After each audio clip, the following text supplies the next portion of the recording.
wanted to, you mentioned earlier about time travel and the TARDIS and everything, and I've maintained for a long time now that if I could travel anywhere in history to any point, it'd be to a Joy Division gig. Unfortunately, it happened all before my time, so I've never heard, you know, you guys play live or anything. I was wondering, both you gentlemen, is there any one gig in the history of gigs that you wish you could have been at that you haven't gone to? I'd like to go on to the Velvet Underground at the Dom in April 1966. And I'd have liked to see the whole residency, not just one. I'd like to go on and taken lots of drugs. Kylie and Sydney. Kylie and Sydney. Woodstock, maybe. I don't know. I've never thought about it. Gigs that I didn't go to that I would have liked to have gone to. I'll think about it. How about the gigs that we went to that we did like? Morrissey. Oh no. Hey, come on, Morrissey is God. Kylie's not that bad. Kylie's not bad. Moving right along. Next question. I think maybe the gentleman right in front of you. Yeah, that'd be easy. That's the easy way to do it. Thank you. Thank you. The film and the music as well, obviously. And I was thinking about in particular the drum sounds. It's a question for Steve really. And I'm not paying these people. Working and if you had any thoughts on working with Martin Hannett and the difficulties or what it's like actually working with him. It was brilliant. Martin was fantastic, and you can't really overestimate his contribution. Despite what Peter and Byrne say about unknown pleasures, I think it's great. And Martin was a pain. He used to say the role of a producer was to create a complex web of tensions in the studio, which is bollocks. But he was great. He had great ideas. He was ahead of his time. Again, we come to time travel. He was ahead of his time, and another of those people who sadly no longer with us. Tragic loss. Another question. Just for the sake of ease, the gentleman diagonally opposite there, and then we'll move beyond this little patch to the rest of the audience. Thank you.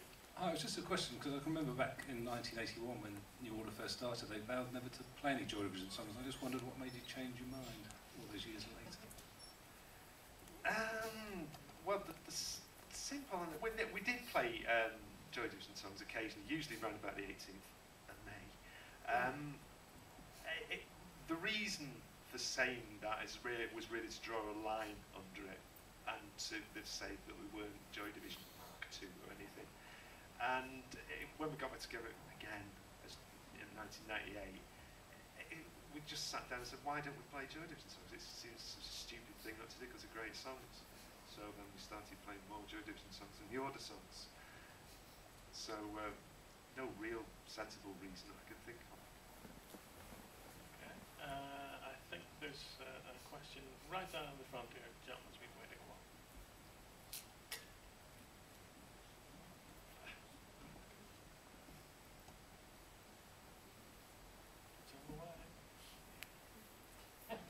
Okay.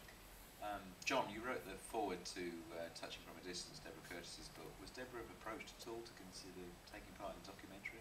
Yes, she was approached at a very early stage, and when the time actually came to film, she decided that she couldn't be involved for whatever reasons, and so we respected her decision, and we just said, you know, can we use excerpts from the book, and she said yes. So that was the way we got around that. Yeah. You know, I'd very much liked her to be in the documentary, but she wasn't. She felt she couldn't be filmed at that particular point. Yeah, no, it's a shame she's not in it. But yeah, well, you can't have everything. No, exactly. Next question. I think there's one in the middle, just near the little aisle there. Yeah. Steve, the lady in the front said what a shame it was she never got a chance to hear you play and how it was impossible now It's not really possible now. It's not a request, is it? No, it's not a request. But I've got drums around the back. you are. No. But don't you feel trapped by the legacy? Don't you wish people would listen to the New Order and not talk about Joy Division all the time? Once upon a time, yeah, but I've stopped. I never really was a bitter man. You know, it's fine, it's great, it's fantastic that I've been in two fantastic bands. Absolutely brilliant. I don't feel trapped by it. Why should I feel trapped by it? It's great. Thank you.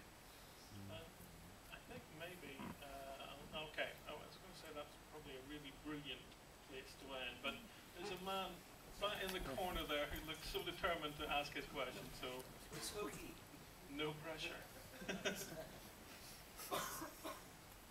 I suppose this is more for Stephen than anybody, but I just don't know. It's more thinking out loud really, but do you, because Joy Division has such a sort of distinctive sound that's not really been replicated by anybody else, but New Order have kind of had an influence, I think, more on, you know, bands after them.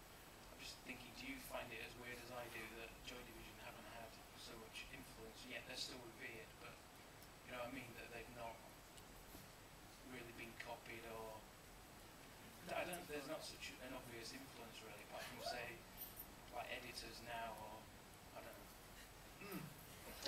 Interesting. I've been listening to a few different records to you, and you know, sometimes my blood boils, particularly for those unwanted drum riffs that are mine. I could do with them back now. Not naming, no names, no crack drill, but I think Joy Division are possibly a greater influence on today's music than you give them credit for, sir. Will we second Thank that? you.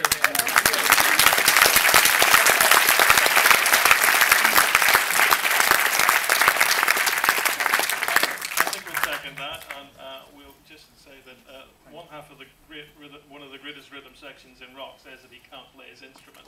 So that is the definition of And I modest do as state. well. So it's great to you can put your hands together again to thank our two